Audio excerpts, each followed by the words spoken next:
I'm Joel Goodman, I'm a news photographer. I do short features, quick spot news stories, breaking news, sort of the hard news stuff, and the politics as well. The city has exploded and is continuing to explode. And this is perhaps why photos of people taking spice in Piccadilly Gardens are not very welcome for a city that's trying to market itself as a sort of a Renaissance place. Manchester has got the headline of it because it has received specific coverage, because someone has seen it very obviously happening and gone out and covered it. But if you looked, and as a consequence of that, other towns and cities, there was coverage of it in them as well, but a lot smaller, just because they were sort of second and third to cover it. It's just that it was covered first in Manchester on that level. Manchester is quite a dense city. Liverpool is quite a dense city. It's small and packed in. So you have these sort of spots like Piccadilly Gardens.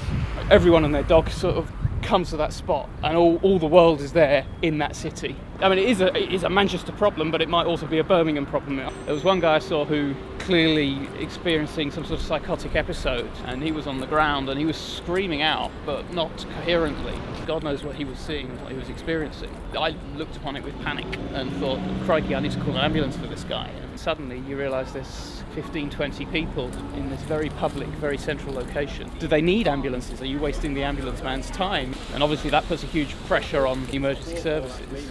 And you don't know what the right thing to do is actually in those circumstances. And that was probably the hardest thing to sort of to photograph and video.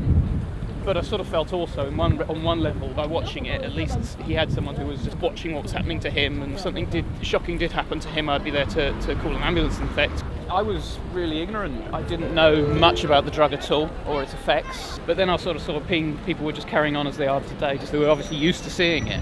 The easiest thing in the world is to judge, and it's the wrongest thing in the world, I think. People are getting on with their lives. It's not their fault. Everyone has a responsibility for everyone else around them, but at the same time, if you live and work here and you see something happening every day, you know the effects, you know that people sort of recover after about 30 minutes or an hour and then carry on. And you see lots of people doing that. It's very easy to see how someone could fall into a pattern where the first few times you might offer help, the next few times you might offer a little bit less help, and eventually that's what helps people to be more dismissive of it as well, because it's not someone they know. As soon as it starts connecting with people who they know, then they'll suddenly start taking it seriously.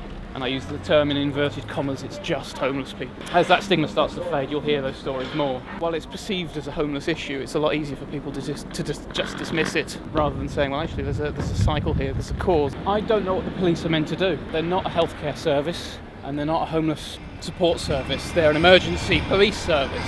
There's nearly half as many of them now as there were a decade ago. They're not equipped, qualified to do anything proper about it. People who do, who are government and council. 5 years ago we had shelters which gave people an opportunity to get off the street, to get cleaned up, to get an address. Those facilities have been massively cut, and that's the real cause of the problem. You could say it might be policy, banning legal highs. This is an unintended consequence of legislation that you would imagine wasn't foreseen. I mean, it's mental health care as well. We fail people in terms of mental health care provision to a degree of it being a vicious cycle. You get to a point where this thing is sweeping under the carpet. It is entirely a problem of the economy, of recession, and of priority with how we spend our money. And we look at that as a secondary issue rather than actually causing the problem in and of itself. So yeah, we're not fixing it, we're just making it worse. The pictures convey it in a way that words can't. When you see it for yourself, you realise this is something else. Part of the reason why it's so talked about is because the sight of it is so odd, it's so disturbing. It'd be a reality check. I'd hope it would force a change in policy.